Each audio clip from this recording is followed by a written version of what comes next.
Ngunit, narito po ang aming video presentation sa pagbabago sa economics. Bago kami magsimula, maaari po ba kami magpapakilala sa aming sarili? Ako po, si Grace Alif Marot Magna. Ako po si Brian Filipino. Ako po si Maria Marcosa L. At ako naman si Kent Lester Obedia. Before we start, do you know what is economics?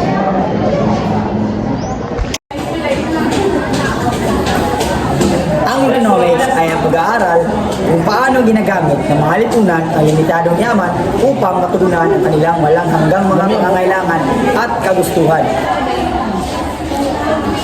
The founder of economics is Adam Smith. He wrote a famous book called The Wealth of Nations in 1776, which is considered one of the first comprehensive works on economics. Ano ang mga layunin ng economics? Una, alokasyon ng limitadong resources. Ang pangalawa naman ay ang paglago ng ekonomiya. At ang pangatlo naman ay ang pagpapanatili ng mga taganang presyo.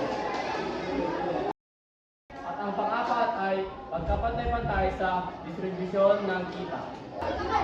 Bakit nga ba mahalaga ang economics? Mahalaga ito dahil nakakatulong sa paggawa ng matalinong desisyon. At nakakatulong din ito sa responsableng mamamayan.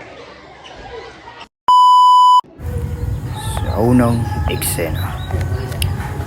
eksena, makikita nyo na may taong nagtitinda ng isang bulaklak.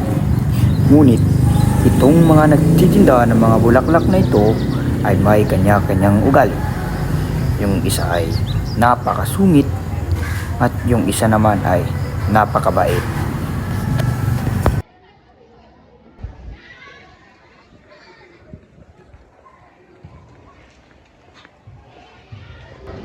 Ma'am, baka gusto po bumili ng bulaklak? Uy, saktong-sakto, naghahanap din ako ng bulaklak para sa pangdekorasyon sa aming bahay. Ay, ito ba? Mura lang po itong mga bulaklak ko. Lagi ano lang to, 50 pesos. At kung may nahanap kang maganda, ay sabihan mo lang ako. Punta mo na ako sa kabilang tindahan para may makikita na ako maganda at pasok sa aking budget. Ay, sige po, ingat. Ito ay bulaklak. Ay, itong bulaklak ma'am, 50 lang po ito. Maganda sana, ngunit hindi pasok sa aking budget. Gusto niyo bang mura? Opo. Kupal ka ba? Bibili ka na nga lang. Gusto mo pa, makamura ka pa. Doon ka na, bumili sa kabilang tindahan. Pasensya na po. Sana tumawa dahil hindi pasok sa budget ko. Ay, magkano ba budget mo? 40 pesos lang po. Ay, saktong-sakto. Kahit 50 pesos to, bibigay ko lang sa'yo ng 40. Bibigyan kita ng discount. Salamat po. Nga naman po, salamat rin.